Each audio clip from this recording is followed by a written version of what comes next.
વિદ્યાર્થી મિત્રો, આ યુટ્યુબ ચેનલ પર આપનું હાર્દિક સ્વાગત છે. મિત્રો, આ તમે આગળના બધા જ વિડીયો લેક્ચર છે એને ખૂબ જ સાથ સહકાર આપ્યો એ બદલ ખૂબ ખૂબ તમારો આભાર. તમે ખૂબ લાઈક કરી છે, ખૂબ શેર કરી છે, સબસ્ક્રાઇબ કરી છે. મિત્રો, હવે તમારી એક કોમેન્ટ હતી, સર આંકડા શાસ્ત્ર વિષયમાં ભાગ 2 માં ચેપ્ટર 3 છે પ્રામાણ્ય વિતરણ, એની પ્રેક્ટિસ અમને કરાવો, કારણ કે એ ચેપ્ટર ખૂબ બેઝિક મેઇન ચેપ્ટર છે. તો વિદ્યાર્થી મિત્રો, આ ચેપ્ટરના દાખલા સમજતા પહેલા મેં એક વિડીયો બનાવ્યો છે ચેપ્ટરને સમજવા માટે. પહેલા એક ખાસ જોઈ લેજો, પછી આ લેક્ચર તમે જોજો. ચેપ્ટર 3 પ્રામાણ્ય વિતરણ છે વિદ્યાર્થી મિત્રો. એનો દાખલા નંબર 6 જે વેરી મોસ્ટ ટાઈમ આ ચેપ્ટરમાં બે રીતો છે, બરાબર. બંને રીત તમને કરાવીશ. પહેલી રીત આપણે સમજશું, બધું ડીપમાં સમજાવીશ. દાખલા નંબર 6 છે. તમારી પાસે ટેક્સ્ટબુક હશે મિત્રો, ટેક્સ્ટબુક રાખજો. પેજ નંબર 135 ભાગ 2 ની અંદર એમાં દાખલા નંબર 6 વિભાગ બી માં આપ્યો છે. એમાં આપણને સરેરાશ શબ્દ આપ્યો છે. પ્રામાણ્ય વિતરણમાં સરેરાશ જેને મધ્યક કહીએ છીએ અને મ્યુ વડે દર્શાવવા, એની કિંમત 55 આપી છે. પ્રમાણિત વિચલન અને સિગ્મા કહેવાય. આ જે સિગ્મા છે, છગડા જેવી નિશાની, વિચલન માટે છે 7 આપ્યું છે. બે પ્રશ્ન અંદર પૂછ્યા છે. પહેલો પ્રશ્ન છે, 41 કિલોગ્રામ અને 62 કિલોગ્રામની વચ્ચે વજન હોય વ્યક્તિની સંખ્યા શોધો. તો મિત્રો, પહેલી વસ્તુ ધ્યાન રાખજો, ખબર કઈ રીતે પડશે, સર આ દાખલો પહેલી રીતનો છે કે બીજી રીતનો. આજ મેઇન ટોપિક, બસ પાયાની ઝીણી ઝીણી વસ્તુઓ સમજવાની મિત્રો. તો તમારી ટેક્સ્ટબુકમાં જે ક્વેશ્ચન છે અંડરલાઈન કરી લો. બીજી તમારી પાસે પહેલી જે લાઈન છે એમાં આપ્યું છે વજન પ્રામાણ્ય વિતરણને અનુસરે છે. જે પ્રામાણ્ય વિતરણને અનુસરે એને x કહેવાય. એટલે વજન x છે અને x આપણને આપી દીધું છે 41 અને 62 કિલોગ્રામ વજન. વજન એટલે x ની કિંમત આપી દીધી છે. એનો મતલબ એ થયો કે પહેલી રીતનો દાખલો છે. તો મિત્રો સમજીએ. પહેલા તમારે આ x ની કિંમત આપણી પાસે છે 41 અને 62, એટલે એને x1 કહીશું 41 અને x2 છે એ 62 આપણી પાસે છે. તો x ની કિંમત ઉપરથી તમારે પહેલા z સ્કોર મીન્સ z શોધવું પડશે. તો z1 કહીશું. એનું સૂત્ર છે x1 માઇનસ મ્યુ છેદમાં. પહેલો લેક્ચર અને પહેલાનો છે, ખાસ વિડીયો જોજો એટલે આ બધું બેઝિક એમાં સમજાયું છે. x1 એની કિંમત 41 છે, મ્યુ એટલે સરેરાશ 55 આપેલું છે અને સિગ્માની કિંમત 7 આપી છે.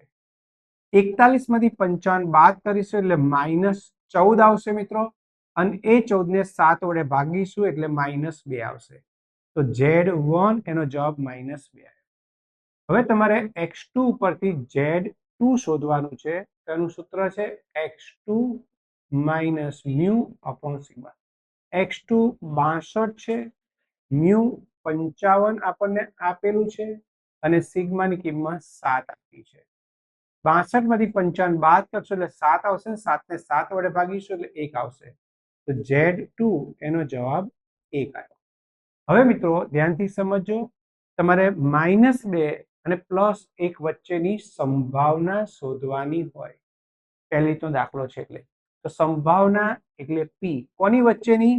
આ બે કિંમતની વચ્ચેની. પેલા બે કિંમત લખી નાખવાની, -2 અને +1. અહીં લખશું -2 અહીં +1. આ બંને z ની કિંમત છે એટલે વચ્ચે z લખીશું. અને વચ્ચે મિત્રો બે કિંમત હોય એટલે always less than equal to જ આપણે લખવાનું છે. હવે એના પરથી મિત્રો એક પ્રામાણ્ય વક્ર આપણે ડ્રો કરવાનો છે. ધ્યાનથી સમજો. પ્રામાણ્ય વક્ર બધું જ બેઝિક અને આગળનો જે લેક્ચર છે એમાં સમજાવ્યું છે. આ બાજુનો ભાગ છે એને ઇન્ફિનિટી કહીશું, આ બાજુનો ભાગ એ -ઇન્ફિનિટી, વચ્ચે 0.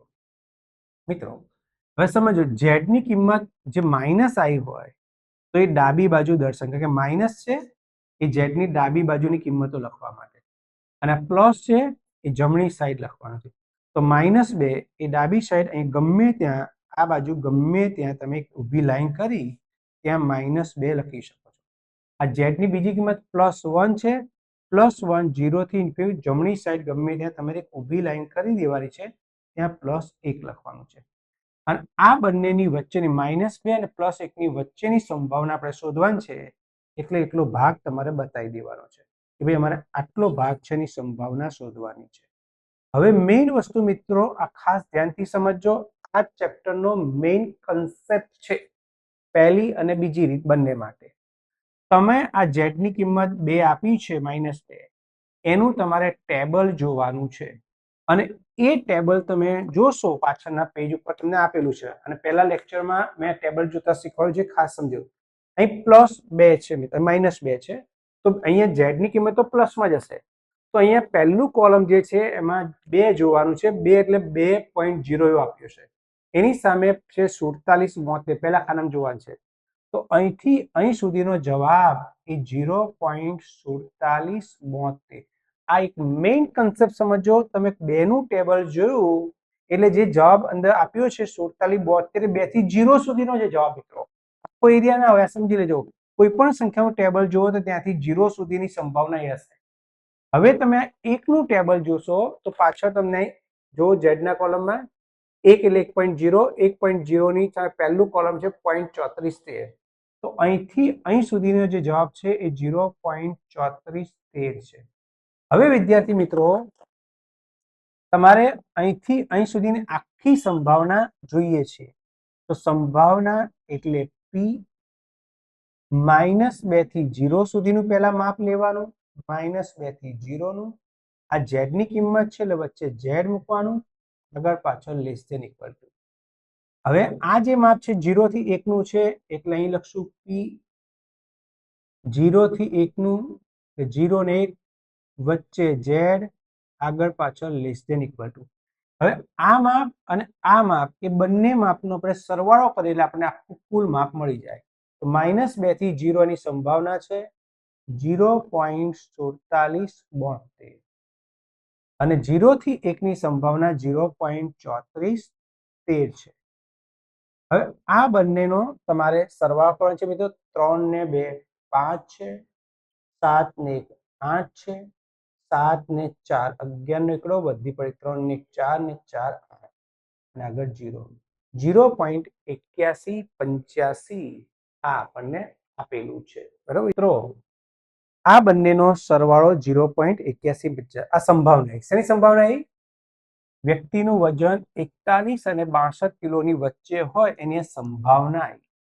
હવે વિદ્યાર્થી મિત્રો, તમારે સમની અંદર શોધવાનું છે કે આ બંને કિલોની વચ્ચે વજન હોય વ્યક્તિની સંખ્યા શોધવાની છે. તો આ જે સંભાવના એને કુલ વ્યક્તિ વડે ગુણવું પડે. તો કુલ વ્યક્તિ આપણને ક્વેશ્ચનમાં 500 આપેલી છે મિત્રો. અહીં લખશું 41 કિલોગ્રામ અને 62 કિલોગ્રામ ની વચ્ચે વજન હોય તેવી વ્યક્તિની સંખ્યા.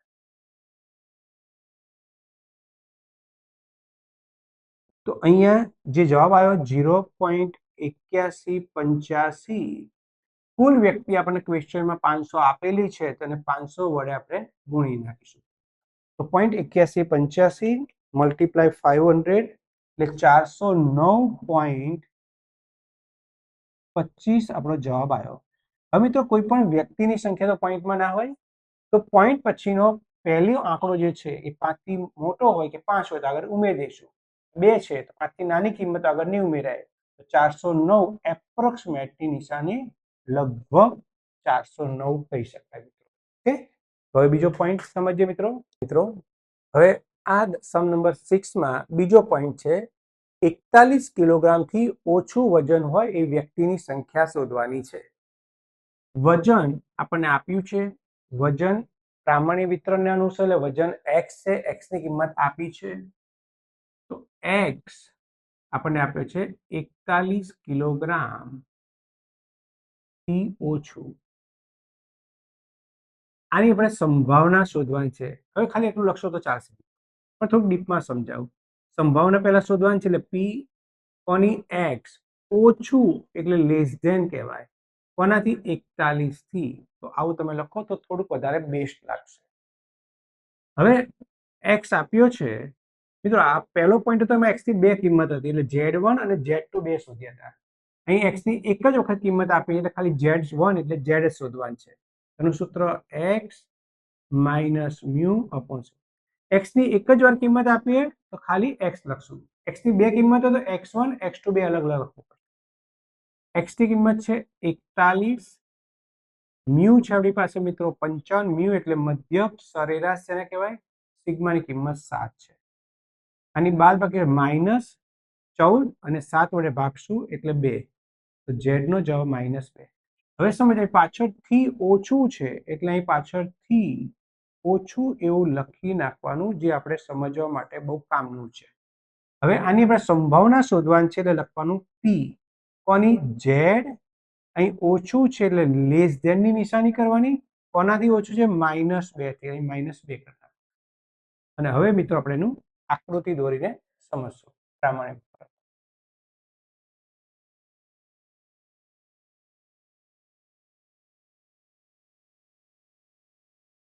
-Infinity plus infinity. હવે વિદ્યાર્થી મિત્રો અહીં z ની કિંમત -2 છે, તો એ ડાબી બાજુ આપણે -2 ઊભી એક લાઈન કરીને ત્યાં લખી નાખવાનું છે। અને હવે આ -2 લખ્યા પછી આપણે આ બાજુ જવાનું છે કે આ બાજુ આવવાનું, તો સમજવાનું, ઓછું કીધું હોય તો તમારે ડાબી બાજુ આવવાનું, વધુ કીધું હોય તો જમણી સાઈડ જવાનું। ઓછું કીધું છે એટલે ડાબી સાઈડ। અહીં નિશાની પરથી ખબર, એરો, આ નિશાની આ બાજુ એરો છે એટલે આ બાજુ આવવાનું। બસ હવેનો આ ટોપિક જે છે સમજવાનો છે મિત્રો ખાસ। બે શોર્ટકટથી પણ સમજાવીશ, પહેલા સમજી લો મિત્રો। તમે બેનું ટેબલ જોશો, એક જ કામ તમે કરી શકો એવું છે। અહીંયા બેનું ટેબલ જોઈએ પાછળ, તો તમને ટેક્સ્ટબુકની અંદર પાછળના પેજ ઉપર 2 એટલે 0.2.0 કહેવાય, 0.2 માં ના જોતા, તો 2.0 મિત્રો એ 4772 તમને આપેલું છે। તો એ ક્યાં સુધી સંભાવના, 2 થી 0, આ સંભાવના આપણને મળે ટેબલ ઉપરથી 0.4772। ધ્યાનથી સમજો મિત્રો, આ જ વસ્તુ મગજમાં રાખવાની છે। તમે બેનું ટેબલ જો એ જવાબ અહીં સુધીનો હોય, 0 સુધીનો હોય, એટલે 0.72 સુધી જવાબ આવ્યો। તમારે તો આ ભાગ જોઈએ છે, તો કેવી રીતે આવે, તો મિત્રો અહીંથી આખું માપ એ 0.5, આખી સંભાવના 0.5 હોય, એટલે આની પહેલાનો જે લેક્ચર છે ખાસ જોઈ લેજો મિત્રો। આખી સંભાવના 0.5 હોય, આપણે આટલો જ ભાગ જોઈએ છે, આટલો ભાગ માઇનસ કરવો પડે, આ ભાગની સંભાવના છે 0.4772। હવે મિત્રો 0.5 એ કયા ભાગની સંભાવના છે, -ઇન્ફિનિટી થી 0 ની, તે પહેલા લખી નાખવાનું સંભાવના, -ઇન્ફિનિટી થી 0 ની વચ્ચે જે આગળ પાછળ લેસ ધેન, ઇન્ફિનિટી જોડે ઇક્વલ ટુ ના કરાય મિત્રો, ધ્યાન રાખજો। અને આ 4772 કોની સંભાવના કહેવાય, -2 થી 0 ની, -2 થી 0 ની વચ્ચે જે આગળ પાછળ લેસ। આની બાદ બાકી મિત્રો આપણે કરવાની છે 0.5 -0.4772, 0.0228। તો આ જવાબ આવ્યો મિત્રો। 41 કિલોથી ઓછું વજન હોય એવી વ્યક્તિની સંભાવના, હવે વ્યક્તિની સંખ્યા શોધવી છે, ધેરફોર માટે 41 કિલોગ્રામથી ઓછું વજન હોય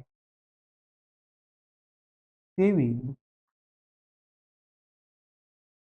વ્યક્તિની સંખ્યા કેટલી આવશે, મિત્રો આ જે સંભાવના એ 0.0228, કુલ વ્યક્તિ ક્વેશ્ચનમાં આપણને 500 આપેલા છે મિત્રો, એને 500 વડે ગુણી નાખવાનો, મલ્ટીપ્લાય 500, આપણો આન્સર આવશે મિત્રો 11.4। હવે તમને ખબર છે વ્યક્તિની સંખ્યા કોઈ દિવસ પોઈન્ટમાં ના હોય, પોઈન્ટ પછીનો પહેલો આંકડો 5 થી નાનો છે, આગળ નહીં ઉમેરાય, 11 નું 11 આવશે, એટલે આપણે લગભગ એવી નિશાની કરી દઈશું। હવે વિદ્યાર્થી મિત્રો બીજો શોર્ટકટ સમજી લે ખાસ, કે વિદ્યાર્થીને અહીં તકલીફ પડતી હોય છે કે સર અહીં માઇનસ કરું કે પ્લસ કરું, પહેલી રીતે તો યાદ રાખજો આકૃતિનો આ છેડો છે, તમારે આ બાજુનો છેડો શોધવાનો હોય કે આ બાજુનો છેડો શોધવાનો હોય, તો હંમેશા આ જવાબ આવે 0.5 માંથી જે કિંમત z ની આપી હોય એની સંભાવના માઇનસ થાય। તો મિત્રો ફરી સમજી લો, માઇનસ કરું કે પ્લસ કરું, તો આ બાજુનો છેડો શોધવાનો હોય, કાં તો આ બાજુનો છેડો શોધવાનો હોય તમારા આકૃતિનો, તો તમારે હંમેશા માઇનસ કરવાનું જ આવશે પહેલી માં। તો વિદ્યાર્થી મિત્રો તમને સમજણ પડી ગઈ હશે। વિડીયોને લાઈક કરજો, શેર કરજો, સબસ્ક્રાઇબ કરજો અને ખાસ કોમેન્ટ લખજો મિત્રો। Thank you very much.